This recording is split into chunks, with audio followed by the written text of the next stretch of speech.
친구들 안녕하세요. 2월 16일 목요일 추수할 일꾼이라는 제목으로 누가복음 9장 37절에서 50절 말씀을 다 함께 묵상하겠습니다. 우리 함께 손을 모으고 기도합니다. 살아계신 하나님, 날마다 풍성한 은혜를 주시고 하나님의 말씀을 묵상하는 이 시간 주님 앞에 기도합니다. 성령님, 말씀을 잘 깨닫도록 도와주시고 믿음으로 순종하며 살아가는 우리 친구들 되게 하여 주시옵소서. 예수님의 이름으로 기도드리옵나이다. 아멘. 오늘 하나님께서 주시는 말씀은 누가복음 10장 1절에서 16절 추수할 일꾼이라는 제목입니다. 추수와 일꾼. 어떤 내용인지 본문을 함께 읽어보면서 살펴보겠습니다. 그 후에 주께서 따로 70인을 세우사 친히 가시려는 각 동네와 각 지역으로 둘씩 앞서 보내시며 이르시되 추수할 것은 많되 일꾼이 적으니 그러므로 추수하는 주인에게 청하여 추수할 일꾼들을 보내주소서 하라 할지어다. 내가 너희를 보냄이 어린 양을 이리 가운데 보냄과 같도다. 전대나 배낭이나 신발을 가지지 말며 길에서 아무에게도 무난하지 말며 어느 집에 들어가든지 먼저 말하되 이 집이 평안할지어다 하라. 만일 평안을 받을 사람이 거기 있으면 너희의 평안이 그에게 머물 것이요 그렇지 않으면 너희에게로 돌아오리라. 어느 동네에 들어가든지 너희를 영접하거든 너희 앞에 차려놓은 것을 먹고 거기 있는 병자들을 고치고 또 말하기를 하나님의 나라가 너희에게 가까이 왔다 하라. 어느 동네에 들어가든지 너희를 영접하지 아니하거든 그 거리로 나와서 말하되 너희 동네에서 우리 발에 묻은 먼지도 너희에게 떨어버리노라. 그러나 하나님의 나라가 가까이 온 줄 알라 하라. 아멘. 자, 오늘 본문의 제목은 추수할 일꾼인데요. 왜 추수할 일꾼일까? 바로 예수님께서 70명의 전도하는 사람들을 세우시고 그들로 하여금 전도하는 일을 하게 하셨기 때문입니다. 여러분, 농부가 봄과 여름 열심히 땀을 흘리고 씨를 뿌리고 그리고 가을이 되면 그 곡식들이 결실하여 열매를 맺게 되죠. 그러면 결실의 계절인 가을에는 그 땀 흘려 수고한 열매들을 추수를 하게 됩니다. 자, 오늘 본문에서도 예수님은 영혼 구원을 위해 영혼들을 구원하기 위해서 이제 70명의 전도하는 사람들을 세우십니다. 그리고 이 70명의 전도인들은 각 동네와 각 지역으로 흩어져서 두 사람이 한 조가 되어서 이제 전도를 하러 갈 것입니다. 그런데 추수할 것이 많대. 이 추수라고 하는 건 누굴 말하냐면 예수님을 믿지 않는 사람들, 더 정확하게는 복음을 듣지 않은 사람들, 복음을 듣지 못해서 영혼 구원을 받지 못한 지옥에 들어갈 죄의 형벌 가운데, 영원한 죄의 형벌 가운데 들어가게 될 불쌍한 영혼들이죠. 그 추수할 사람들입니다. 그들을 추수할 사람들이 많은데 이들에게 복음을 전할 일꾼이 적었습니다. 복음을 들어야 할 사람들은 참 많은데 어떤 사람이 적다고요? 그들에게 복음을 전해줄 사람들이 적다는 뜻입니다. 그래서 추수하는 주인에게 하나님 앞에 너희가 기도하여 간청하기를 하나님, 추수할 것이 많은데 일꾼들이 없습니다. 복음을 전할 일꾼들을 많이 보내주십시오 라고 예수님이 기도하도록 가르쳐 주시죠. 그리고 예수님이 말씀하십니다. 자, 얘들아, 각 지방으로 각 동네로 가더라. 내가 너희를 보냈는데 참 이 순전한 양이 사나운 이리와 같은 무리떼 가운데 보낸 것 같구나. 왜냐하면 복음을 전할 때 다들 어서 오세요 복음을 환영하기보다는 예수님을 믿고 복음을 전하는 자들을 핍박하고 싫어하기 때문이죠. 그렇기 때문에 예수님이 보실 때에는 복음 전하러 파송하는 이 70명의 사람들이 어린 양과 같아요. 마치 사나운 이리떼 가운데 보내는 것 같은 그런 마음이 있으셨죠. 하지만 그들에게 당부하십니다. 전대나 배낭이나 신발을 가지지 말아라. 그러니까 언제든지 가서 복음을 전할 수 있고 또 상황이 좋지 않거든, 때가 아니거든 언제든지 떠날 수 있는 그런 준비를 늘 하고 있으라는 뜻에서 전대나 배낭이나 신발 여러 벌 가지지 말고 어느 집에 가든지 먼저 말하되 너희 집에 평안이 가할지어다 라고 하고, 평안을 받을 사람이 거기 있으면 너희도 거기 머물면서 복음을 전하지만 여러분들을 환영하지 아니하면 여러분 언제든지 거기서 떠나오라 이렇게 얘기하시죠. 또 어느 동네에 들어가든지 너희를 영접하면 너희 앞에 차려놓은 것을 먹고 거기 있는 병자들을 고치고, 또 말하기를 하나님의 나라가 너희에게 가까워왔다 하라. 이게 복음입니다. 하나님의 나라.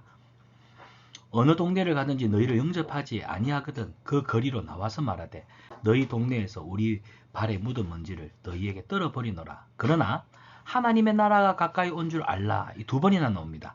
여기서도 한 번, 또 여기서도 한 번. 결국 제자들이 70명의 전도인들이 전해야 될 복음은 뭐냐면 하나님의 나라가 가까워왔다는 겁니다. 하나님의 나라는 어떤 나라입니까? 하나님이 왕 되시는 나라, 하나님이 왕이 되시기 때문에 그 통치함을 받는 하나님의 백성들이 사는 나라. 그 나라는 예수님을 믿고 구원받은 자들이 들어갈 수 있는 나라입니다. 그래서 하나님 나라의 백성은 하나님이 주시는 구원과 영생의 선물을 받아 누리는 자들이 되겠습니다. 오늘 이렇게 큐티하고 있는 친구들, 우리가 바로 하나님 나라의 백성입니다. 우리는 장차의 말 하나님 나라, 영광스러운 나라에 들어가게 될 자들이요, 그 나라에서 영원히 살 것이며 그 나라에서 예수님과 같이 부활의 몸으로, 썩지 아니하는 상함이 없는 부활의 완전한 몸, 거룩한 몸으로 하나님 나라에서 영원토록 살 것입니다. 그래서 우리는 하나님 나라 백성이고 하나님 나라 왕이 되시는 하나님을 주인으로 왕으로 모시는 자들이죠. 그런데 예수님을 믿지 않는 자들에게는 이 하나님의 나라가 멉니다. 그래서 그들에게 뭘 전하냐면 하나님의 나라가 가까이 왔다는 거예요. 이것이 복음입니다. 자, 미로를 찾아보세요. 지금 예수님이 제자들 70명의 전도인들을 파송하십니다. 그래서 이들이 예수님께로부터 파송을 받아 각 지역과 고을을 다니면서 하나님 나라가 가까웠습니다 라고 복음을 전하지요. 그리고 그들을 환영하는 자들에게는 들어가서 병도 고치고, 하지만 그들을 환영하지 아니하는 자들에게 마을에서는 신발에 묻은 먼지를 털어버리면서 뭐라고 말해요? 그럼에도 불구하고 하나님 나라가 가까웠으니 회개하고 예수님을 믿으십시오. 이 복음을 꼭 전하라고 말씀하셨습니다. 그렇게 해서 70인의 전도대가 예수님께로 돌아왔을 때, 예수님, 우리가 예수님 시킨 대로 하나님 나라 복음을 전했더니 귀신도 떠나가고 병든 자도 고침받고 놀라운 역사가 일어났습니다 라고 기뻐하고 자랑하는 모습이 누가복음에 기록되어 있습니다. 자, 오늘 말씀을 생각해 봅시다. 예수님은 복음을 전할 70명을 따로 세우셨습니다. 세운 사람들을 어디로 보내셨나요? 성전으로요? 아니지요. 산으로 보냈나요? 아닙니다. 두 사람씩 짝을 지어서 각 지역과 동네로 보내셨습니다. 자, 예수님은 사람들을 각 동네와 지역으로 보내시면서 전도하라고 말씀하셨습니다. 예수님은 전도가 무엇과 같다고 말씀하셨나요? 빈칸에 알맞은 단어를 써보십시오. 빈칸에 알맞은 단어.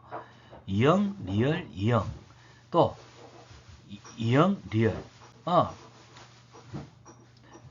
복음을 전하는 이 사람들은 마치 순전한 어린 양과 같다 했고, 또 복음을 듣는 사람들은 아주 살아온 이리와 같다고 했죠. 이 말은 무슨 말이라고요? 복음을 전하는 자들이 복음을 듣는, 그러니까 예수님을 환영하는 자들에게는 더할 나위 없는 기쁜 소식이지만 그 와중에 복음을 환영하지 않는 사람들은 핍박할 거란 말이죠.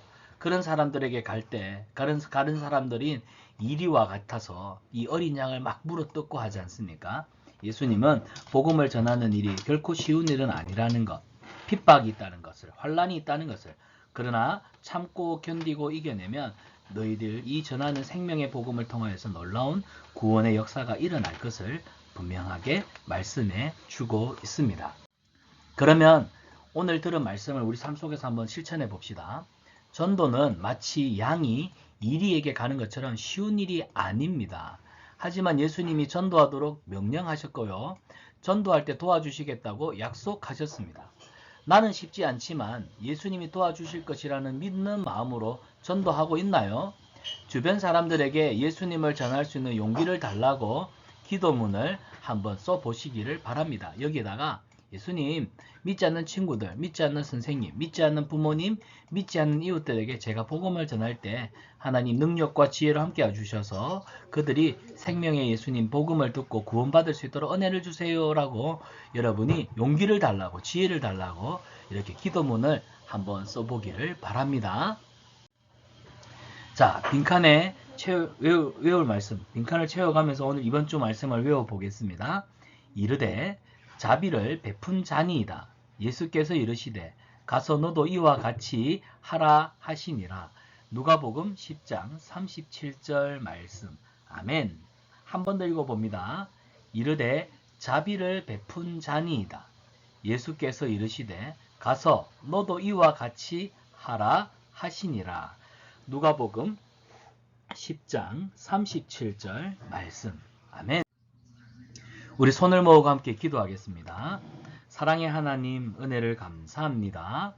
오늘 큐티할 수 있게 해주셔서 감사합니다. 내가 만나는 사람들에게 예수님을 전할 수 있는 용기와 지혜를 주시옵소서.